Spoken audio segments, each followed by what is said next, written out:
Assalamualaikum warahmatullahi wabarakatuh. Bismillahirrahmanirrahim. Sebelum ini telah diterangkan bahawa di dalam Al-Quran terkandung nilai ruhiyah, akliyah dan kemasyarakatan. Kemuncak bagi keseluruhan nilai-nilai ini ialah nilai insaniah kemanusiaan. Perkara ini dinyatakan oleh Rasulullah SAW. Ihsan ialah kamu menyembah Allah seakan-akan kamu melihatnya, tetapi kamu tidak melihatnya, bahkan Dia melihat kamu. Dapatlah dikatakan, ihsan adalah martabat tertinggi di dalam proses pengislaman dan iman.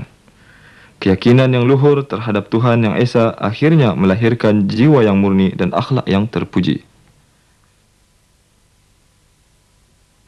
Akhlak ini dapat digambarkan melalui tutur kata dan perbuatan seseorang, sehingga akhirnya membentuk nilai dan kepribadian seorang manusia. Bismillahirrahmanirrahim. Dalam kita cuba meletakkan nilai-nilai insaniah ini, ada satu istilah dalam Al-Quran yang perlu kita ambil kira, yaitu istilah hablum minallah dan hablum minan nas, di mana sesuai dengan firman Allah, Allah Ta'ala berfirman, duribat alaihimu dillatu aina masuqifu illa bihablim minallah wa hablim minan nas. Akan ditimpa, yang mafhumnya akan ditimpalah kamu dengan kehinaan kecuali mereka yang dapat menegakkan hablum minallah dan dapat menegakkan hablum minan nas. Secara ringkasnya, hablum minallah ialah aktiviti-aktiviti kita yang bersangkut paut dengan Allah, hubungan kita dengan Allah, seperti kita sembahyang, seperti kita berzikir, seperti kita beribadah yang lainnya. Itu adalah aktiviti-aktiviti yang banyak merangkum fardu ain, berhubung bersangkut paut dengan tugas-tugas kehambaan kita. Dan hablum minan nas pula ialah aktiviti-aktiviti yang bersangkut paut dengan kemasyarakatan, dengan sesama manusia yang lain, seperti kita bermuamalat atau berjual beli, kita berorganisasi, kita bekerja dalam pejabat, dalam satu pasukan dan sebagainya. Ciri yang utama ialah ia mengekalkan statusnya sebagai ahsani taqwim, sesuai dengan firman Allah, laqad khalaqnal insana fi ahsani taqwim. Sesungguhnya telah kami ciptakan manusia dengan sebaik-baik kejadian, dan dia tidak menjatuhkan dirinya ke lembah kehinaan. Dia cuba mempertahankan statusnya. Jadi syarat untuk mempertahankan statusnya itu ialah ia mestilah beriman dan beramal saleh. Beriman dan beramal saleh, dan untuk beramal saleh ia perlu ilmu. Ini sesuai juga dengan firman yang ayat tadi kita sambung, laqad khalaqnal insana fi ahsani taqwim. Kemudian Allah sambung ayat itu, summa radatnahu asfalas safilin. Kemudian kami jatuhkan mereka dengan serendah-rendah kejadian, lowest of the low, serendah paling asfalas safilin. Illal ladzina amanu wa amilus solihati falahum ajrun ghairu mamnun. Kecuali ini Allah kata kecuali mereka yang dapat mempertahankan status ialah illal ladzina amanu, kecuali mereka yang beriman, wa amilus solihati, dan mereka yang beramal saleh, falahum ajrun ghairu mamnun. Bagi mereka adalah pahala yang tidak putus-putus. Jadi untuk beramal saleh kita perlu berilmu. Jadi untuk dia mempertahankan statusnya sebagai insan yang sempurna, dia mestilah beriman, mestilah berilmu, dan mestilah beramal saleh.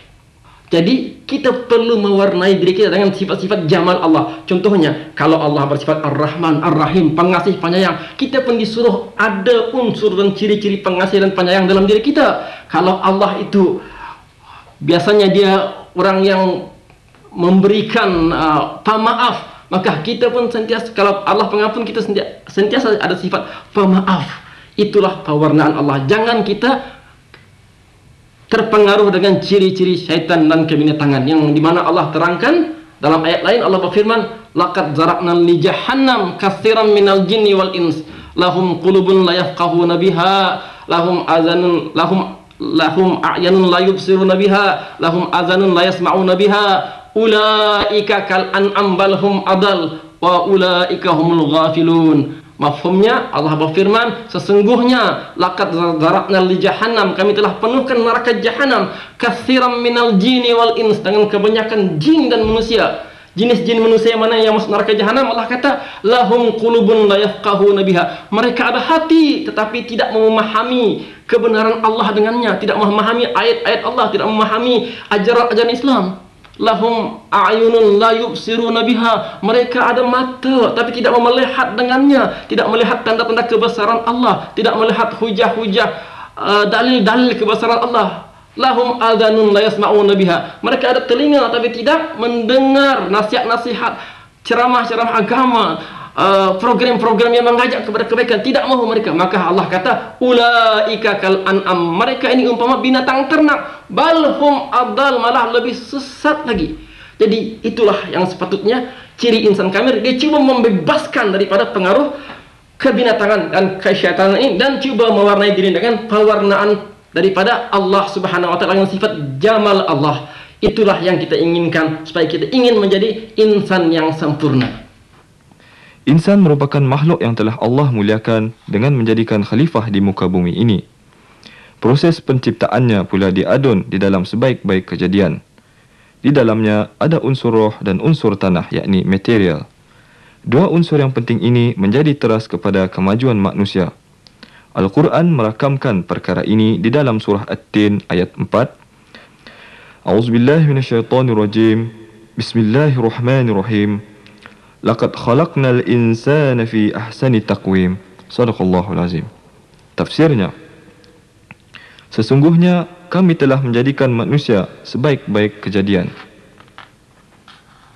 Di dalam firman yang lain, Allah mentakkidkan lagi kemuliaan dan kelebihan yang diberikan kepada manusia. Di dalam firman-Nya surah Al-Isra ayat 70. A'udzubillahi minasyaitonirrajim. Bismillahirrahmanirrahim. Walaqad qaramna bani Adam wa hamalnahum fil barri wal bahri warzaqnahum minat thayyibati wa faddalnahum ala katsirin mimman khalaqna tafdila. Shadaqallahul azim. Dan tafsirnya, dan sesungguhnya telah kami muliakan anak-anak Adam, kami angkut mereka di daratan dan lautan, kami berikan mereka rezeki yang baik-baik, dan kami lebihkan mereka dengan kelebihan yang sempurna daripada kebanyakan makhluk yang telah kami ciptakan. Surah Al-Isra ayat 70.